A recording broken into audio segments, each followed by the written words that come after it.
Welcome to 45 on the Hour podcast. My name is Colt 45, and I'm here with my dog, the Darce Knight. What's up? Black belt in jiu-jitsu. Hello. And we have a treat for you guys today. We have a special guest. He's a former Marine, a gentleman that I actually knew and that I served with.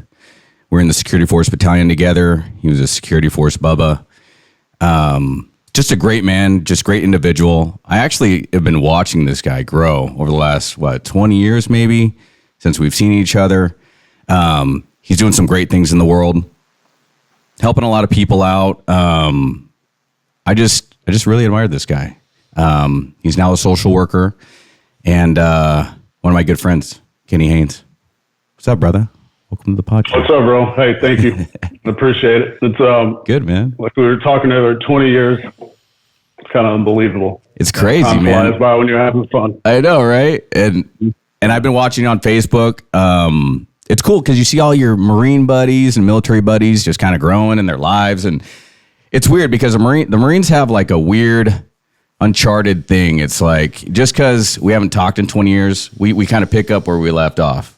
You know, so yeah, it's kind of cool. I mean, would you agree, Eric? That's true. No? That's yeah. So whenever you run into another Marine, it's not like, hey, man, you haven't called me in 10 years. It's like, hey, man, how you been? Cool, man. You want to get a beer? All right.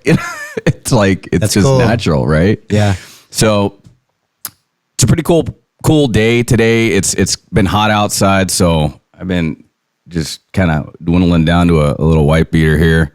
I don't know, man. I just kind of want to get this thing started. So I kind of wanted to know more about Kenny and just kind of like ask him a few questions first. So how did you even get to the point of being a social worker? Like, how does that even happen? Like, was that something you wanted to do originally, or was that something from like your past? Like how do you decide to do that? Like, how do you go, you know what? I just want to go be a social worker and help people. Sure, absolutely. Well, to answer your question, no, it wasn't anything I ever even thought about growing up. Never crossed my mind to work with kids. I kind of joke to some of the kids that I work with. I'm like, I didn't even like kids growing up. I couldn't stand kids. So now the fact that I love working with kids now, it brings me so much joy. I coach. A lot of people look at me as their counselor, their psychiatrist, their social worker, their caseworker. It's whatever they view me as. But I always tell them, like, hey, I'm not technically a counselor, but I'm honored that you look at me that way. But to kind of how it all happened, how I landed here, to make it as short and sweet as possible. So growing up from Tennessee, I think I'm from Tennessee. I'm in Ohio now. Get that Tennessee accent. Sunshine. Yeah, that's it's funny because when I go home to Tennessee, I remember being in the Marines out in Seattle. Everyone's like, oh, you redneck, because of my accent. Yeah. But when I would go home on leave, everyone would be like, oh, you sound like a Yankee now. I'm screwed either way I go. So growing up, though, in Tennessee was a pretty rough childhood. It was just typical. Parents were divorced. My dad left when I was like 5. I think you had a similar story. I think I heard you say that as well. Yeah, my dad left when I was 5 too. Same exact year. It was, So it was just, a rough transition like it was for you and everyone else who's dealt with that. So my older brother and sister and I went with my mom, and she was still pretty young and was into I'm old, man. I'm 43. When I'm hearing you guys, I'm like, oh, you're 40. You guys are babies. I'll be 44 actually in November. It's so crazy to say that out loud. November 10th? Your birthday? November 3rd. A week before.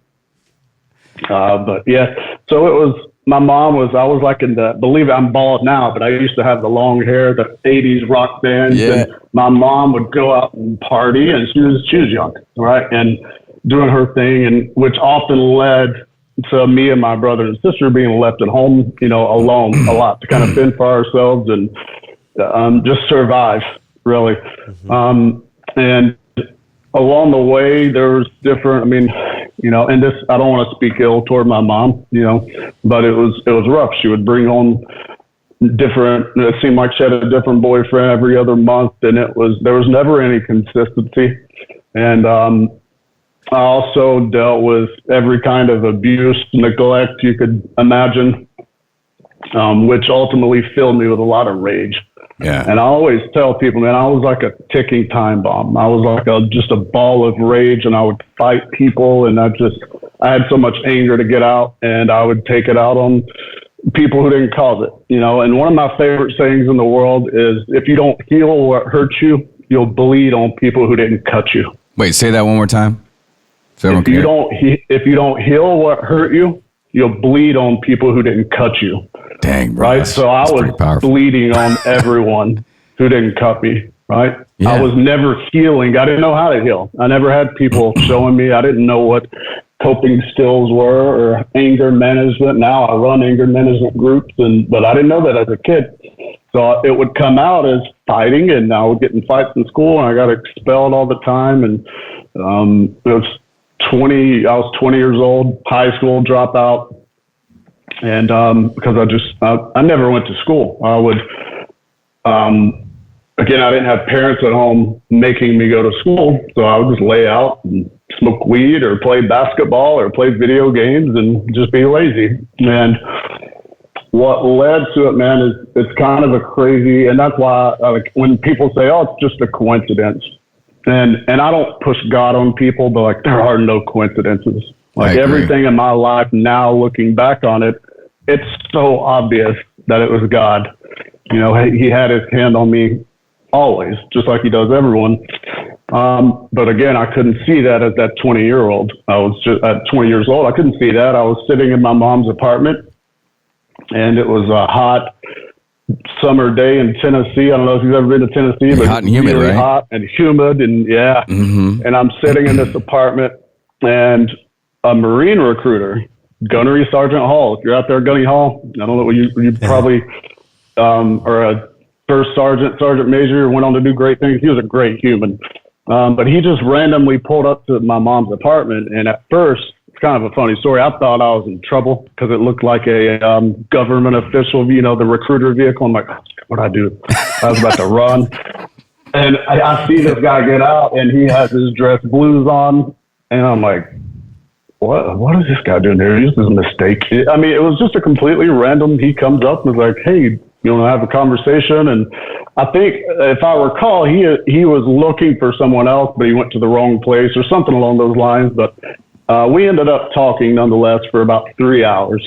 And all I remember is he sat in this apartment filled with cigarette smoke, and not for me, I hate cigarettes, but my mom would smoke cigarettes, and it was just this, we had no air conditioner, and it was just this miserable environment. And all I remember was this dude sitting there in his dress blues, and I was like, he's a machine. He was, and I don't even think he was sweating. I'm like, how this dude is like, I want that. Whatever that is, I want that. But again, what do you have to get in the Marines? An education, right? And believe it or not, we are smarter than they give us credit for. They are. Yeah, we are. We don't just eat creme. Yeah.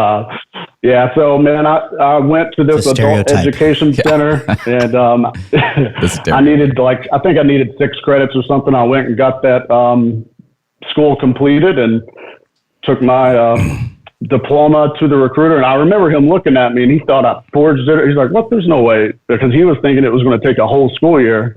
And it took like a month or two, because up until that moment, to be honest with you, Cole, I was a lazy, just undisciplined.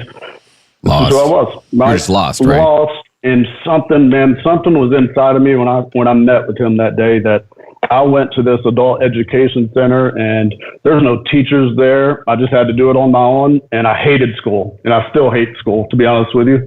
And I tell kids, like, I never enjoyed school, right? But you have to have a why. My why was the Marines, right? So when I didn't want to go do that schoolwork, when all my friends were out at the lake chilling with girls or playing basketball or doing our thing that we normally do, I'm sitting in this classroom trying to do this stupid schoolwork. I would have never been able to do that if I didn't have that vision. I had to get to that point, to what this guy was. Right, you had to have your why. And that's what I tell everybody. Absolutely. You got to have your why, and the how becomes easier, right? Yep. You don't need to know the how. Yep. Like, how are you going to get there? Don't worry about that. Your why will always create the vision of the house. Like, you just got to have that first. So I love how you just mentioned that. That's freaking awesome. Mm-hmm. So you got this recruiter. You saw the recruiter. He was like, you ran into him out of fate because he wasn't even supposed to be there for you, right? You had this past, with your mom, and I talk about my mom in the past too. My mom's a wonderful lady, but she's been hurt so many times that the person that she portrays. So we relate on that level.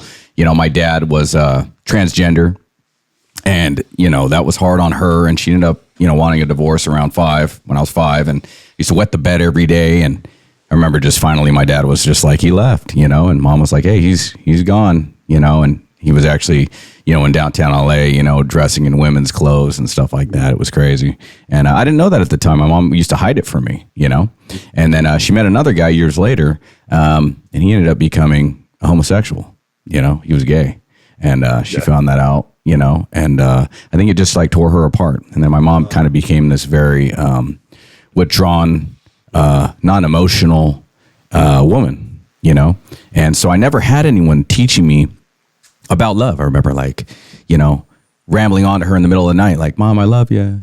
She'd be like, I love you, son. I'd be like, I love you. She'd be like, I love you, son. And it never registered. She'd always be like, why are you telling me that over and over again? I already told you like 5 times. I'm like, I don't know. Sorry. And I was always, apologetic, but I just never could feel love, Wow. Okay. Well, there was like this emotional barrier there. My dad wasn't there.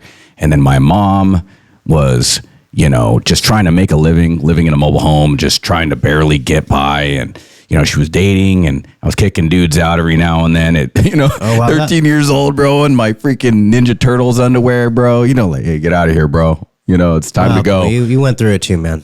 Dude, I remember, I vividly remember being 13 years old, in my room, and there was an argument, and I remember going out there, and my mom's like, tell him to leave. And I was like, 13 years old, bro, Ninja Turtle underwear, no shirt on, I was like, hey, you got to go, bro, Then I remember that was the day I became a man, just, barely 13. I think I was still 12. But, yeah, so we relate on that level a lot. With our moms, and I still crave love for my mom, but I accept my mom now for who she is. My mom's she's a great woman. I honor her. I love her, but we have a weird relationship. I just got to make sure that the relationship I have with her is a relationship about respect, because my mom tends to still hurt a lot. And when people hurt and they're not healed, they end up just hurting more people. I think that's the quote that we got from Kenny right now. Exactly. Right? Hurt people, hurt people. Hurt people, hurt people. Yeah. Hurt people, hurt people. I think Ed Milet said something like that too. And he's got a podcast that's brilliant. I learned a lot from him.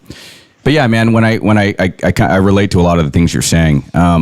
So after you met the recruiter, you dove into the Marine Corps, gung ho, guns a-blazing. I remember when I went in the Marine Corps, I was just like, somebody just take me. Just take me and take over my life and help me figure it out.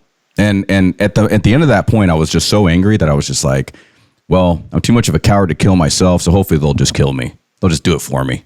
That's what I was always thinking when I was in the Marine Corps. But it just never happened. Mm-hmm. And then after I got out, it was like biker world. And then it never happened. And I was like, man, what the hell am I here for? And then it was pain medication from the Marine Corps, which we related on too. We talked about that. And I would eat like 8 or 9 Norcos a day. And then I just never died. And then I got into jiu-jitsu, which is how we met, Eric. Mm-hmm. And then that saved my life. And then, rest is history. But after you got into the Marine Corps, bro, I'm kind of curious, what happened from there? Like after you got in the Marine Corps, you did CQB, all that stuff. Like, how did you get into social work after that? Like, what led where you're like, okay, did you want to be something else, like a fireman, or like, what did you want to do after that originally? Like, I'm kind of wondering, like, what was the tipping spear where you're like, man, I got to give back. I got to help out, these younger kids and families or whatever. Absolutely. Yeah. So after my 5 years, so I had to get out due to back injuries, and I was right there with you, man. The VA's answer to everything, and hopefully it's not anymore, but the answer to everything was eat these pills, eat these pills, and eat these pills. And I left 29 Palms, so I went from Seattle and then to 3-7. And spent a lot of time in the hospital in Los Angeles at Loma Linda University. It's kind of close to where you guys are, I think, right? Yeah, about an hour. Yeah. So I did a lot of my recovery there, but so I had to get out, and now me and my wife, or ex-wife, I'm married again now, but me and my ex-wife went back to Tennessee, and I was in a really dark place. Because now it was like I had finally made something of myself. It was my identity. I was a Marine. I don't have to tell you guys, what that feeling is like. And especially coming from where I came from, where when stuff happens to you as a young man, that happened to me, it strips every ounce of confidence you have, every ounce of self-worth. I mean, I felt like nothing. I felt unlovable. I felt unseen, any word you want to throw in there. So now, at what age? Marine. At what age were you describing these feelings? 30s, right? What age did I get out of the Marine? No. What age did you start like going back to these feelings? Like you were talking about how you're with your new wife or your wife at the time, and then you left Loma Linda or whatever, and so you were hurt, right, from your back injuries, and you were dealing with that, and you were getting medicated from the VA, right, and then you were in a dark place from that moment, and then you were reciting the past in your head, and you were kind of going through things, right, because you were unhealed, correct, from your past, and so what age was that around? Yes. So, it's trauma. Most of the trauma, and when I say trauma, I'm specifically talking about the abuse. Without going into too much detail, I was sexually abused by two different men, and who were close to our family. And that went on for years, and I'm taking it to my grave. I was never going to tell anyone. And to be honest with you, the only reason why it kind of just slipped out, and I was actually in Seattle, and I flew my mom to stay with me, and we were just in mid conversation, and it kind of just came out. It was like, oh yeah, that happened to me, and I was like, wait, did I just say that out loud? But man, I tell you what, as soon as I said it, it was like a weight was just off. Yeah, like, and now it's kind of crazy because now I'm an open book. I'm probably too honest. I share too much probably. But I feel like people need to hear it, but so I was, that was at like age 9 until I was probably 14, something like that. And so for years, and I was just this broken kid. And now I did everything I could to escape that. And now I'm back in that same apartment where Gunny Hall came to see me only now. And it's a tiny 2-bedroom apartment. Only now I have a dog, a cat, a wife, and as you can imagine, was just like, I'm done. Because in Morristown, Tennessee, there's not a lot there. If you're not educated, which I am not, like I said, it took me 6 years to get through high school. So it's either work at a factory or sell drugs or work at a Walmart and just get on welfare and collect food stamps and have a bunch of kids and die. Right. That's what most of my family is. I don't want to talk bad about my family, but it's not just my family. A lot of people from that area, they're just content with these lives. And man, I remember from a young man, I always had something else in me. Like, hey, it was like, I know what it was. Now I know it was God whispering to me, "There's something else for you. This is not it. This is not your life." You think that was your conscience, right? Forever. That was your conscience, right? Yeah. I feel like I always try to relate that. And I've said it a few times on here and on my social, but I always say to people, like, your conscience is that voice of God, the voice of reason. Yeah. And if you listen to it, you'll stay properly aligned. When you go against it, that's when you get all that anxiety, right? And you feel like out of place and you have that pressure on your chest. And you do what me and you did, right? Like the stuff about my dad that I restrained forever, like walking into him, putting a wig on, things like that. All that stuff killed me. I used to lie about my dad for years, my whole life, until I was like 37. I purposely would tell everyone my dad was in prison. There was like a handful of people that actually knew about my real dad. Mm-hmm. I used to lie.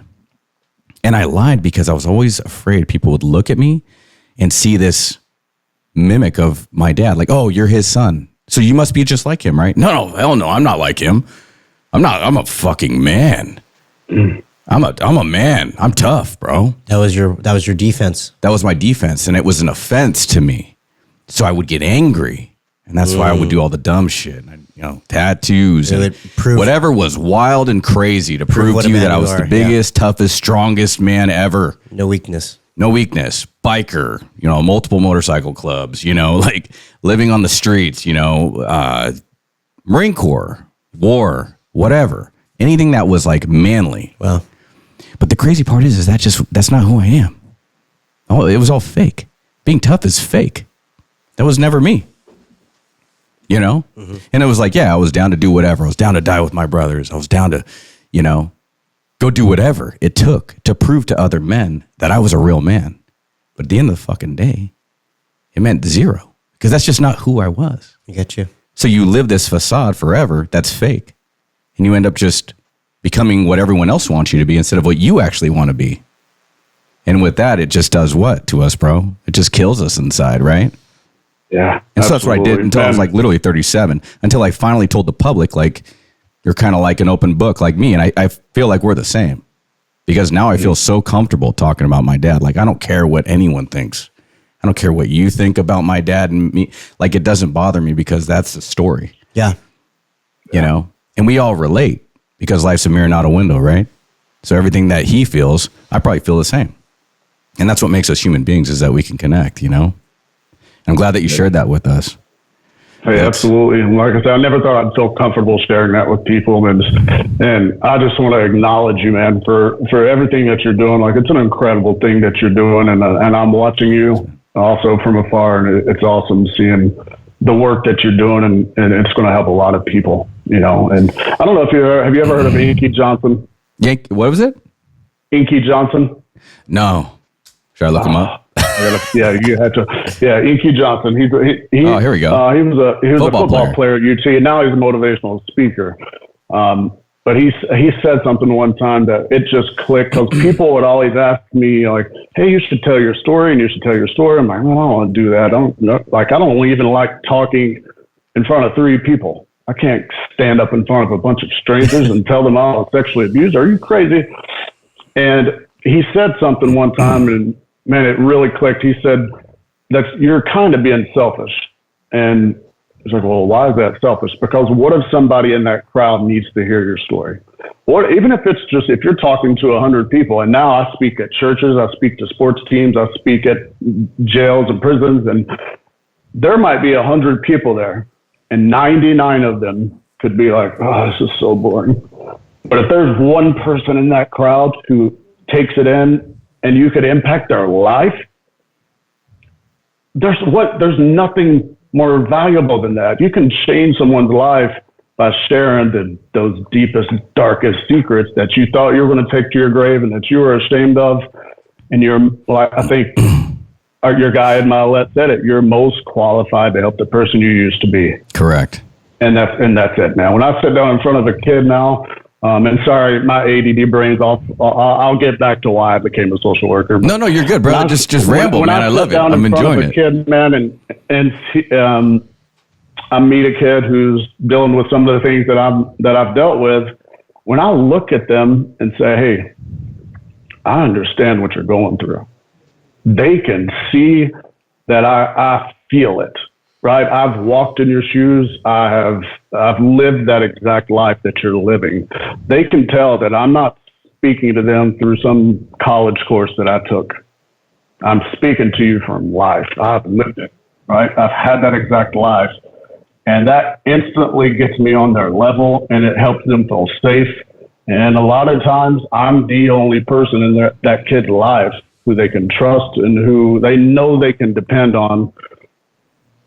Without a doubt, I'll always be there. But I can't do that right away. I have to get them to, it's really hard for people to trust you, especially when you've been through the things that I've talked about. So, and I like that's what I try to do. You're putting it out there. And I think that's what people need to see. And I think that's what generates trust is people go, you know what? I can relate to that guy because I was there, man. And they're like, you know what? He has the same stuff that I'm dealing with right now. And he's open about it. So I'm going to talk to him. And then that's the trust, right? Because the deepest connection we can have with another human being is an emotional connection, right? That's how our memory memorizes things. and I've talked about this in the past too, is, how to change like things that have happened to you in the past, right? Well, you can't change them, but you can change the emotion behind it. And if you can change the emotion behind it, like, could it have happened differently, right? So for you, you had sexual abuse. And for me, I had, my dad trying on women's clothing and, walking in on him, sitting down on the toilet, and like things around that area. And then wondering if that's who I am, because I always wanted a dad in my life, and just taking those feelings and saying, okay, could it have been different? Could the emotion behind it have been different? Like, could it have been so damaging to me to grow up without a dad and have all these, Yeah. you know what I'm saying? Mm-hmm. And so I went back around 37, and this is when I did a post that changed my life. I was there. My sister was like, hey, your dad's going to come over and, he's, he wants to make things right and whatever. And I was literally texting hell fucking no, like to my sister. And I was like, I'm not coming, blah, blah, blah. And I had this whole paragraph written out. And then I sat there before I put send, and I just started slowly erasing word by word by word. And I erased them all. And I was like, what the hell are you doing, bro? Like, and I was talking to myself, and I had this conscience, the conscience of me was talking. And this is before I got back into, my religion again, because I was always religious. And it was just telling me like, you're going to continue the hurt onto your kids. And this is a cycle that's going to be repetitive. So who wants to take it on? Who's ready to break the cycle? Is it going to be you, or is it going to be one of your daughters? Because right now they have 3 different moms.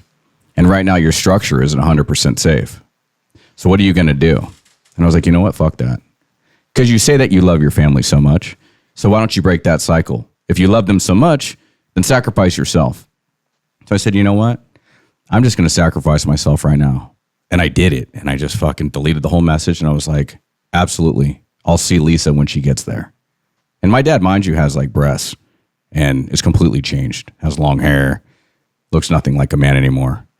And I just said, screw it. Yeah. And so I went there, mm-hmm. and I saw my dad, and I took a picture of my dad. And this is when I told the world. And this is when the day that I decided I was done. I was done healing. I was done hurting.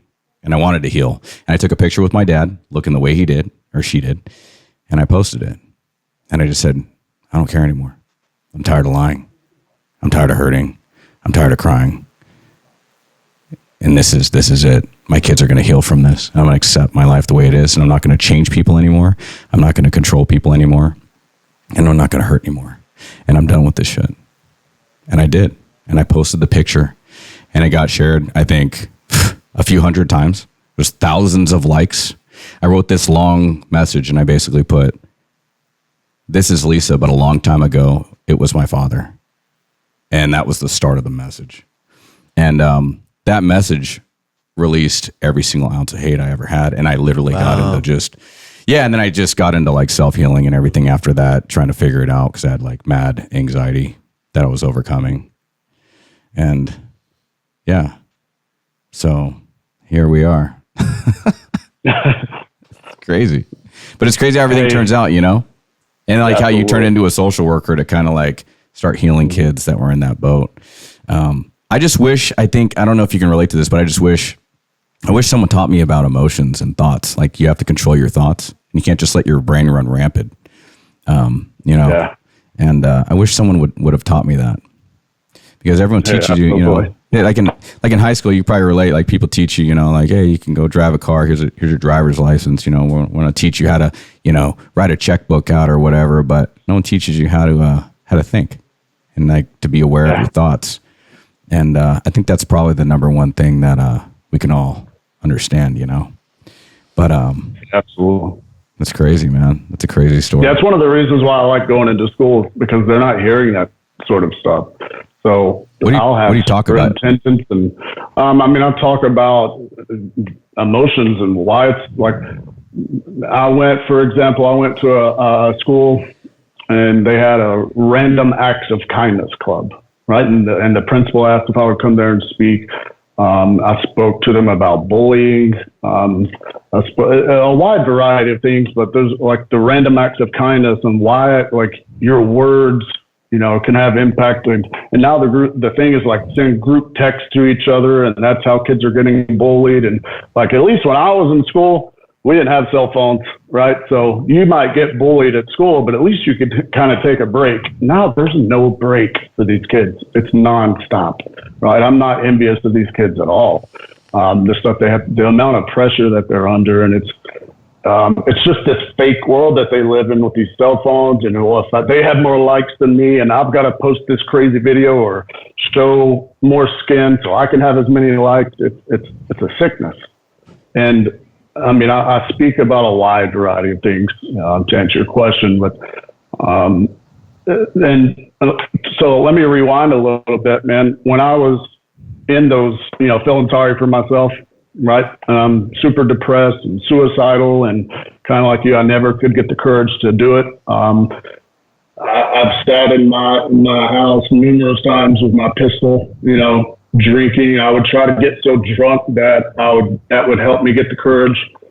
And I couldn't do it for whatever reason. I was a coward, and then that would make me angry. I'm like, I have no problem shooting other people, but I can't do it to myself. Yeah, right. I've been in that situation. And it was, but now I know I wasn't supposed to. And it's crazy when you think about how things tie together. So I was like, well, if I can't do this, I need to go find a job. So I started working I worked for the sheriff's department for a while. Got a DUI, got fired from that job. So now my face is all over every news channel in Tennessee. Hamlin County Sheriff's deputy fired for DUI and leaving the scene of an accident. So that made me even more depressed. Oh, geez. Right? It was just a spiral, man. And luckily, I got a job eventually at a juvenile prison in Tennessee. So you're a correctional. And I worked there. I was a correctional officer. It was a lot of gang members. And so this place was, you had to either commit one major felony, like when murders, rapists, or I think 3 felonies. So this was some violent, when I say kids, I use that term lightly. These kids were our size and tatted up like you and I. Like, you saw them on the street, you would never in a million years think they were 16, 17 years old, and just violent people. But they were all just broken, hurt kids, right? And I related to them. And to be honest with you, I just needed a job, right? So I'm working at this place, and you remember MySpace, right? Yeah, I remember MySpace. Before Facebook. So what happened was these kids who were locked up would send me messages on MySpace like, hey, man, I can't tell you how much you helped me, and I just wanted you to know I'm joining the Marines, or I got my GED, and then something clicked. Like, man, I wasn't even intentionally doing that. I was just trying to talk to them and encourage them. Like, hey, just because you're in a gang doesn't mean, just because everyone around you are in gangs doesn't mean you have to do that. You don't have to do it just because everyone else is doing it. And it sunk in with a few of them, and it kind of clicked in my head, man. It made me feel good, right? I was like, oh, that's amazing. That me simply having a conversation with these young men could put something in their head that made them change their life. So why do you think, just curious, why do you think gangs have such an impact on young guys, young men? It's belonging. Absolutely. It's belonging. I never joined a gang, but kind of. The Marine Corps. I was about to say that. The biggest gang in the world, the United States government, right? You know what I mean? So, it's acceptance, man. You want to feel accepted and you want to feel loved. And even though it might not be real love, to most of them, that's the first time in their life that they felt accepted. And just like when I was 20 years old in the Marines, that was the first time in my life where I'm like, oh, I'm wanted now. I'm seen. Right? I was never seen, and I never felt wanted, and I was always alone. Even when I wasn't alone physically, I could be in a house full of 30 people, but I always was alone, man. And you felt alone. That feeling. I felt alone. And I can relate. I wanted both, man. And the Marine Corps gave me that. That's why it was so impactful when I had to get out. You just want to be accepted, right? You want to be accepted. And it's like, oh, we're wearing the same uniform. We're all together. We're all in the same situation. And then you hear the same stories, right? How many Marines did you go into? I remember in boot camp, and like half the dudes were homeless or from like some sort of correctional thing, and they were in there because they had to be. It was just the dynamic of people that come into the military is just like almost like bottom of the barrel. I was bottom of the barrel. I had barely graduated high school. I had to beg my English teacher to give me a passing grade just so I can go in the Marine Corps. God bless her. She's out there. But if it wasn't for that, yeah, I would have never made it in the Marine Corps. But I was highly attracted to gangs. Like half the tattoos that I had gotten were like wanting to be a part of it. I just wanted to tat my whole face, my body, and like loyalty everywhere to whatever allegiance I had signed up for. Because for me, that was my way of love. I never knew how to love myself. I was like, these people have to love me. I was just this kid, lost until literally probably 30 something years old. Like, who's going to love me? Can somebody love me, please? I'll do whatever. I'll die for you. I'll give my life literally for love. But I didn't know that at the time. I just wanted acceptance. I wanted them to accept me for who I was. And it literally all triggered from my past, from my dad, from being neglected, by watching my mom work 14, 16 hours a day to come home to nothing, to eating, water and cereal because we had no freaking money, living in a trailer park, all those things, and trying to be a man at such a young age. I didn't have the love that I needed. And that's what you're trying to do now. Being a social worker is saying, hey, you don't need all that. You can love yourself and you could just be who you are. And anything that you've been through in your past, you don't need all these bad vices. You don't need to go to gangs to feel love. You don't need to do drugs. You don't need to fight. There's nothing to be angry about, Any of all those outlets we get through with what? Jiu-jitsu? We have other outlets. You teach them the tools, these kids. Eric does something similar. You want to tell them what you do? Out here, we have a wrestling program. I'm a high school coach, a college coach. We have a youth program. Sometimes the kids start pretty young, 5, 6. And what's it called? It Beat the Streets. Yeah. And then our team is Topanga. And then I get them in high school. And then after that, I've gotten a couple in college. And it's pretty cool to like be on the long ride with some of these kids. Wait, so you've helped them through their transition of being a knucklehead, gotten them out of it, gotten them into wrestling, physicality, mentored them, got them to pass grades, to get good grades, so get them to graduate high school, and then get into college? Yes. So then the program is called Beat the Streets. These are kids that probably all of them, ours is a police program. So if you get in trouble, they let you know about this program. And they give you an option. So it's either go to jail or go here, right? That something like that, right? Okay. That's how it was in the Marine Corps, I remember, for some guys. Without fail, my champion kids all have rough situations. Right. They just don't know how to deal with it. So they could put it into physical effort, and those are the champions. You got some badass kids, bro. Remember that one kid that came in here that was like a championship wrestler? He was going to state or whatever. Yeah, it's cool. So then they have options now. The world is bigger. They get to travel. They do like university tours and stuff like that. And I know that's that same kid.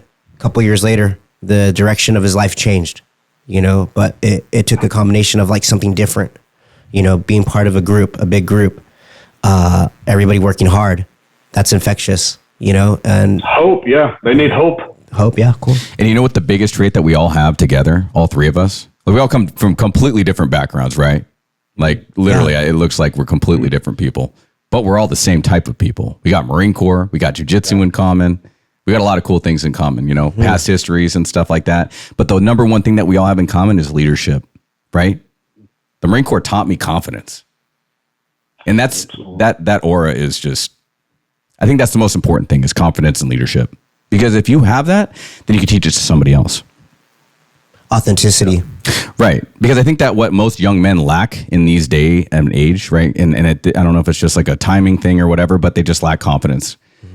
They're just so afraid of everything. Like everyone is just so afraid to like move, like to make a step, to make a change, to like risk something.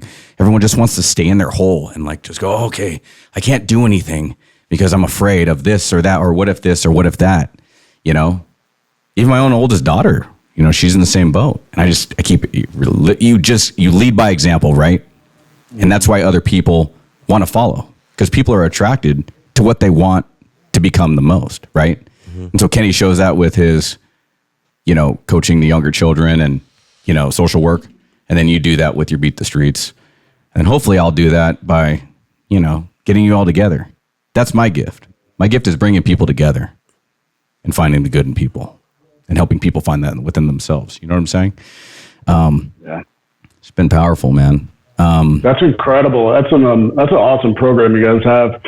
And if you think about it, like you're changing that kid's life, then they're going to change. Like I tell kids, like a family tree. Like if you look at my family tree, I'm here, and then mom and dad and grandparents, like everyone, it seems like in my family tree, drug addict, neglected their kids, anger issues, whatever you want to throw in, high school dropout.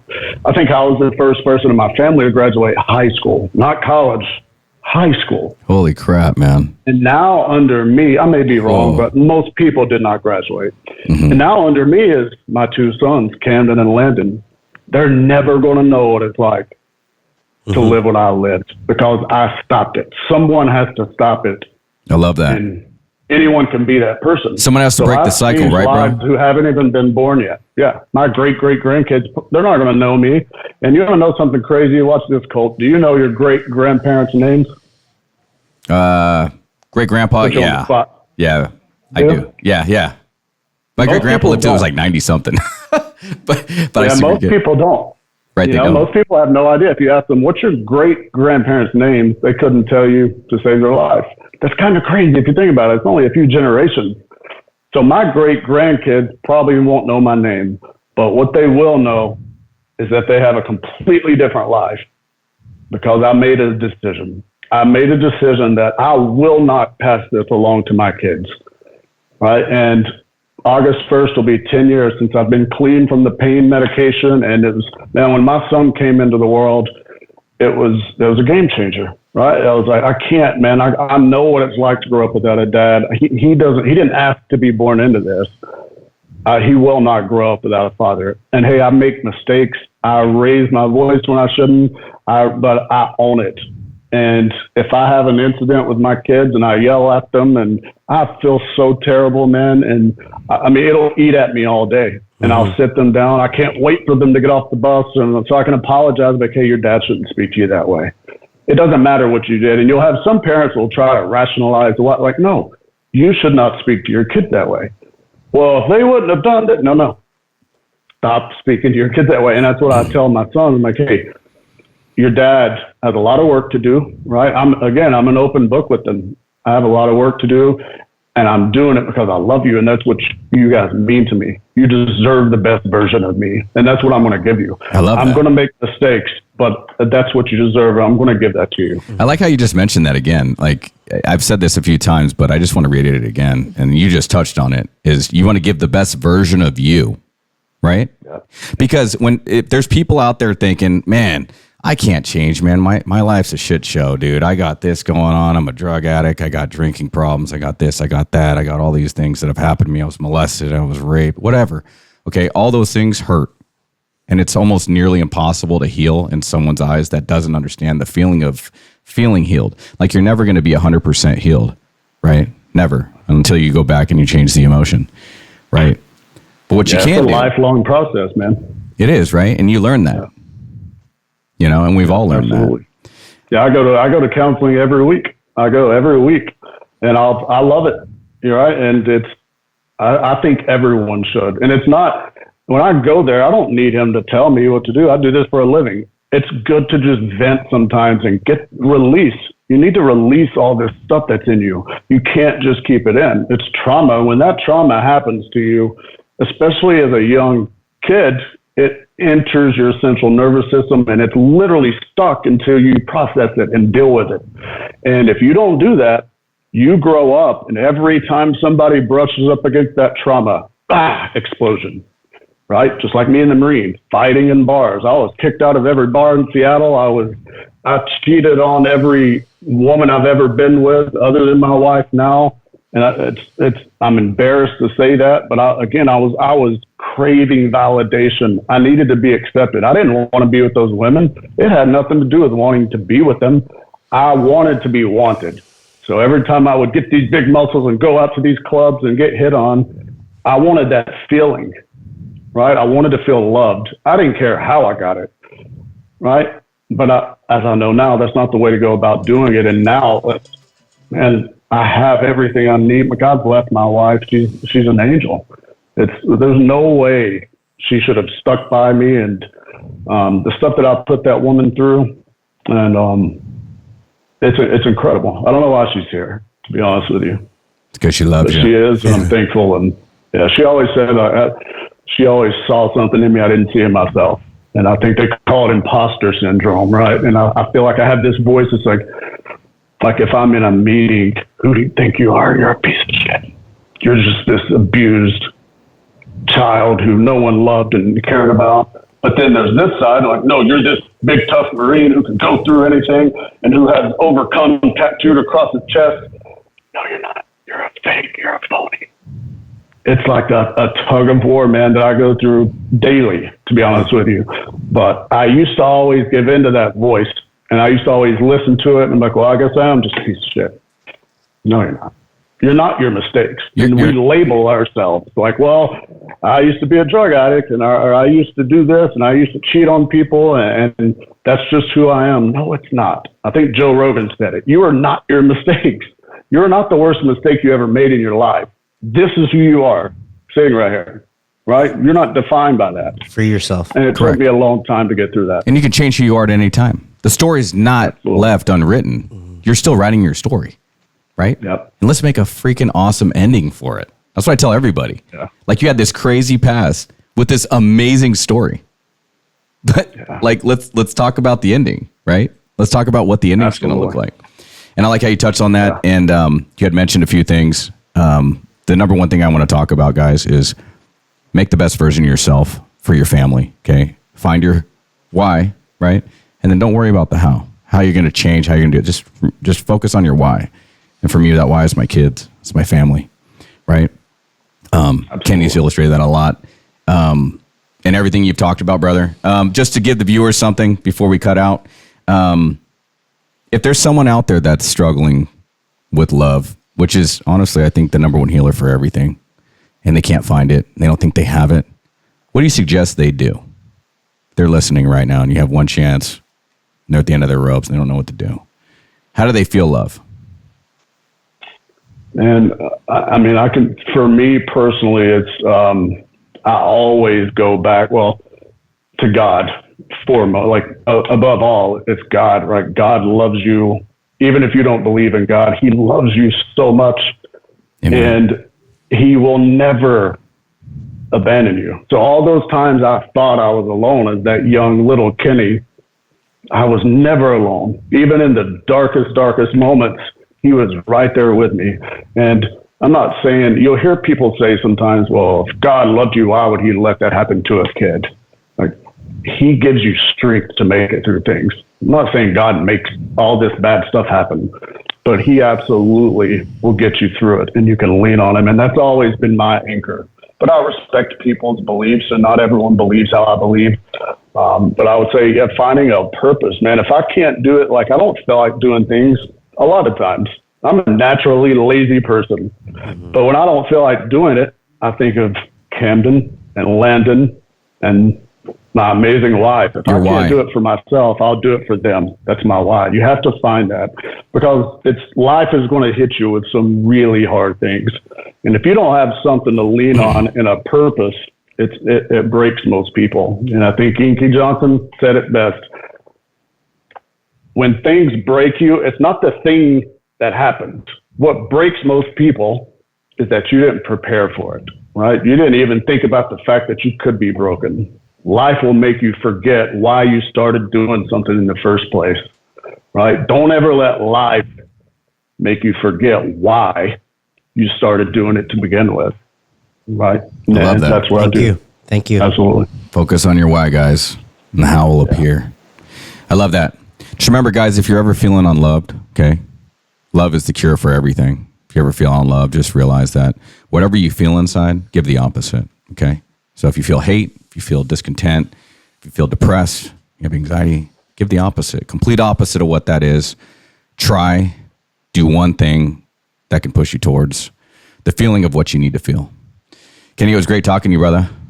As Hey, always, absolutely. brother. It was so great catching up. Semper Glad to do it Fi, again. bro. Hope we do some jujitsu soon. Semper Hey, I'll Fidelis. come and let you beat me up. Yeah. Hey, I'm just a blue belt. So you guys got to take it easy. I'm a blue belt too, man. I've been one for like 6 years, man. All right. Eric's the king over here, Mr. Black Belt. Hey, and if you guys are ever in Ohio, come by. Top level martial arts in Ohio. We'd love to have you guys, and yeah, it'd be amazing. Thank you. Amen, brother. Thank you for being here, and God bless you. And yeah, that's a wrap, guys. So get up, get after it, and get some.